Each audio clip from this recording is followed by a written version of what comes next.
क्या हुआ? दुखी हैं? जीवन की समस्याओं के विषय में सोच रहे हैं? सोच रहे हैं कि क्यों संसार की सारी पीड़ाएं, सारी समस्याएं मेरी ही झोली में आके गिर जाती सब यही सोचते हैं। चलिए मैं आपको विचार करने पर विवश करता हूं। सोचिए, सीप के पेट में कंकड़ की ये पीड़ा सीप को ही क्यों भोगनी पड़ती? वट वृक्ष का बीज धरा में 7 हाथ नीचे अंधकार में घिरा होता है, क्यों? संसार की सबसे तीक्ष्ण ज्वाला सूर्य को ही जलाती है, क्यों? क्योंकि सीप में ही वो क्षमता है कि वो मोती दे सके। वट वृक्ष के बीज में ही वो बल है, वो संसार का सबसे सुदृढ़ वृक्ष बन सके। सूर्य में ही क्षमता है कि वो स्वयं जलकर इस ब्रह्मांड को प्रकाश दे सके। इसलिए जीवन में जब भी विपदा आए, समस्या आए, तो स्वयं को समझा दें कि प्रकृति ने आपको इसलिए चुना क्योंकि प्रकृति ये सोचती है कि इस परिस्थिति में सर्वश्रेष्ठ परिणाम जो है आप ही निकाल सकते हैं। राधे राधे।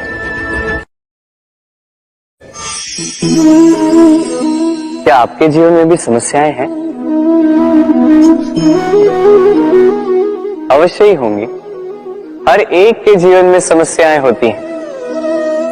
हर एक मनुष्य पूछता भी होगा कि ये समस्याएं ये है क्या और क्यों आती हैं जीवन में। आपको एक बात बता देता हूं कि ये समस्याएं वो नहीं जो आपके मार्ग को रोकती हैं, बल्कि समस्याएं तो वो होती हैं जो आपको तब दिखने लगती हैं जब आपका ध्यान आपके मार्ग से, आपके लक्ष्य से हटने लगता है। और इन समस्याओं को दूर करने का, इन्हें सुलझाने का एक ही साधन है, अपना सारा ध्यान पुनः एकाग्रित कीजिए अपने मार्ग पर, अपने लक्ष्य पर। आपका सारा ध्यान यदि केंद्रित होगा आपके लक्ष्य पर, तो ये समस्याएं दूर रहेंगी। यदि ऐसा नहीं हुआ, यदि आपका ध्यान थोड़ा भी भटक गया, तो ये सारी समस्याएं दिखने लगती हैं और बढ़ने भी लगती हैं। देखिए, जहां आपका निशाना है, बाण तो वही चलाना है, तो दृष्टि भी तो वही होनी चाहिए ना। तभी तो आप उस लक्ष्य को भेद पाओगे।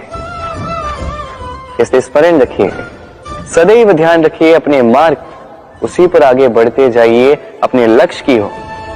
जैसे जैसे आगे बढ़ते जाओगी, ये समस्या स्वयं पीछे छूट जाएंगी। तो आई और मेरे साथ प्रेम से कहिए, राधे राधे। हमारे मन में सदैव एक प्रश्न आता ही, ये जीवन जो ईश्वर ने हमें दिया, एक जीवन ईश्वर ने एक आत्मा दी है पृथ्वी पर जीने के लिए। जहां तक हमें ज्ञात है, हमारे पास एक ही जीवन है। तो हम अवश्य ये सोचेंगे कि इसको सुधारा कैसे जाए। हर एक व्यक्ति सोचता है कि मैं क्या करूं जिससे ये जीवन सुधर सके, कौन सा कर्म करूं, कौन सा पुण्य करूं, कौन सा शास्त्र पढ़ूं जिससे मुझे वो ज्ञान मिले जिसमें अपने जीवन को सुधार पाऊं। समस्त जीवन व्यतीत कर जाता है इन प्रश्नों के उत्तर खोजने में, वो शास्त्र समझने में। कई सारे लोग फिर भी समझ नहीं पाते। चलिए आज मैं आपको एक सरल सी बात बताऊंगा जिससे आप इस जीवन को सुधार सकते हैं। जीवन, जिह्वा,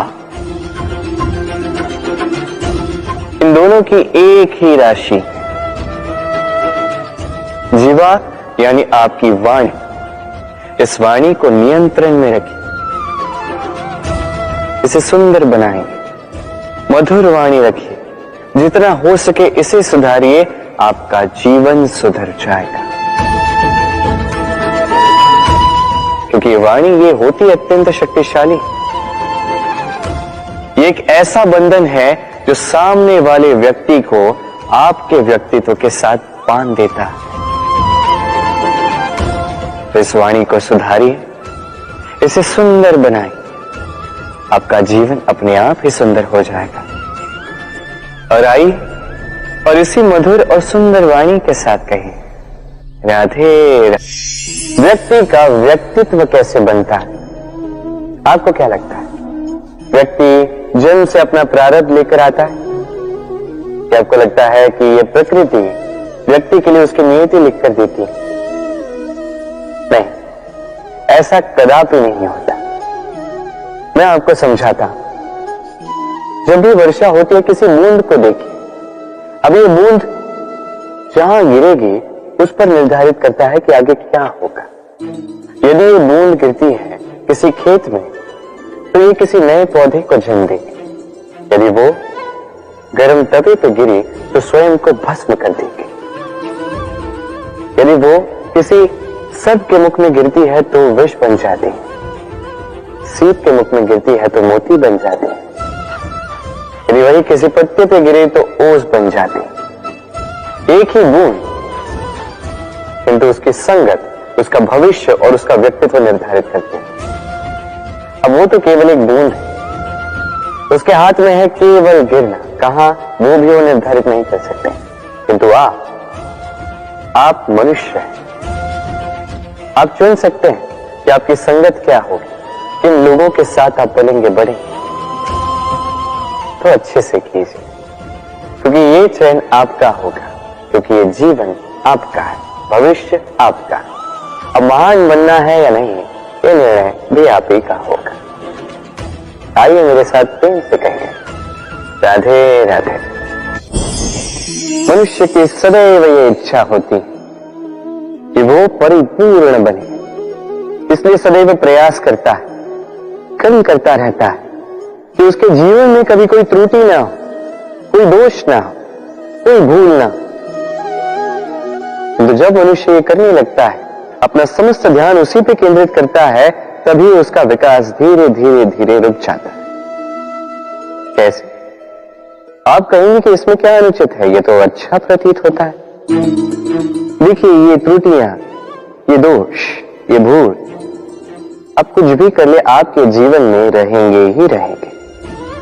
और मेरी बात मानी, यही है जो आगे जाके आपको जीवन में सुधरने के लिए उकसाएंगे।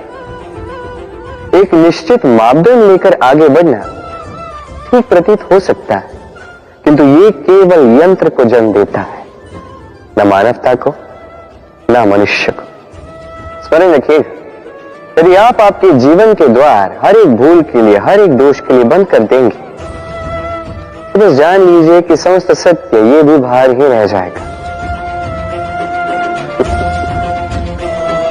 ये भूल, ये दोष, ये त्रुटियां ही हैं जो आपको जीवन के विषय, प्रयास के विषय, कर्म के सत्य के विषय में जानकारी देंगे। इन त्रुटियों का आदर करना सीखें और मेरे साथ प्रेम से कहें, राधे राधे।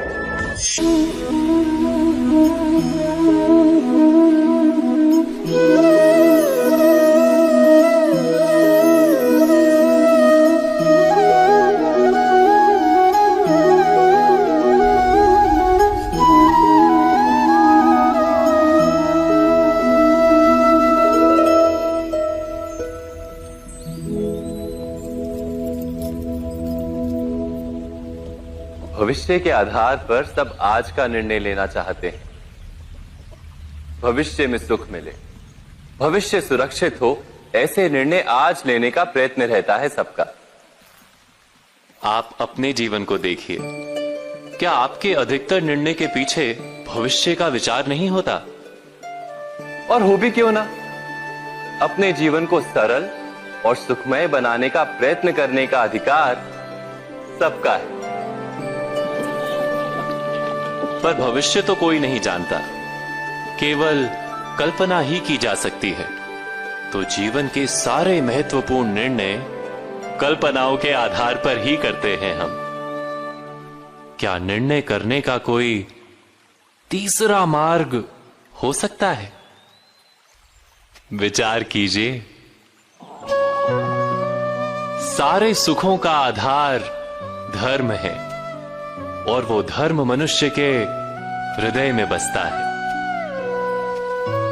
तो प्रत्येक निर्णय से पूर्व स्वयं अपने हृदय से ये प्रश्न अवश्य पूछ लेना कि ये निर्णय स्वार्थ से जन्मा है या धर्म से। क्या इतना पर्याप्त नहीं? भविष्य के बदले धर्म का विचार करने से क्या भविष्य अधिक सुखपूर्ण नहीं होगा?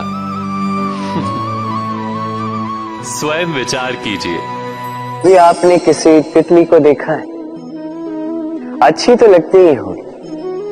तितली भला किसे नहीं भाती, छोटे हो या बड़े, सभी को लुभाती है ये तितली।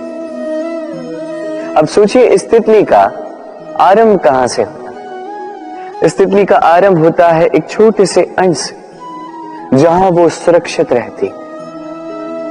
अंड को तोड़कर जब वो इस संसार में आती है तो एक कीट के रूप में आती है। कीट जो भूमि पर रेंगता है, जो वृक्ष के पत्तों पर सुरक्षित रहता है। कुछ समय पश्चात होता है एक और परिवर्तन। उसके पंख निकल आते हैं, तब वो तितली बनती है। तब वो इस आकाश में उड़ान भरती है, सुंदर सुंदर पुष्पों पर रस का आनंद लेती है। कभी सोचा है कि तितली ही ये क्यों कर पाती है, कोई और क्यों नहीं? क्योंकि वो उस अंड से बाहर निकल पाती है। यदि वो उस अंड से बाहर निकल ही नहीं पाती तो कभी उड़ ही नहीं पाती, कभी तितली बन ही नहीं पाती। यही हमारे साथ भी होता है।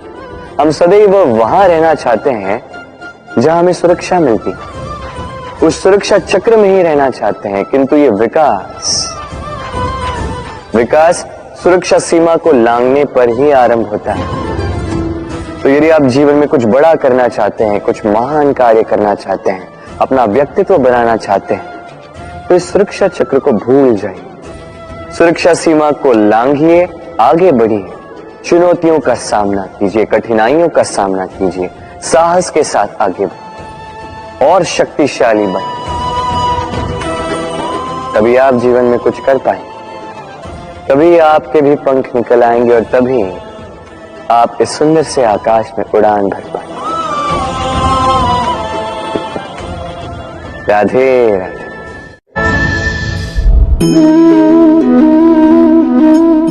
ये पुष्प देख रहे हैं आप?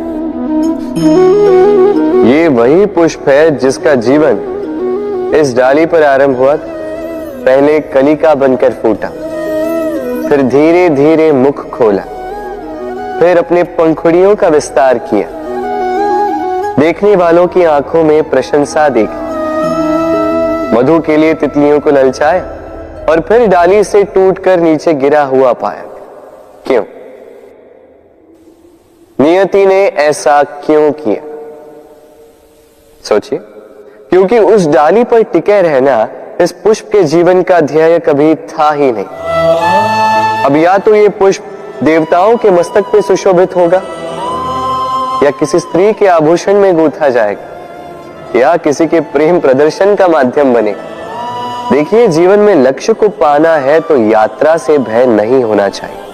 अपना अस्तित्व बनाना है तो उनकी छाव से दूर जाना ही पड़ेगा जिन्होंने आपको अस्तित्व में लाया।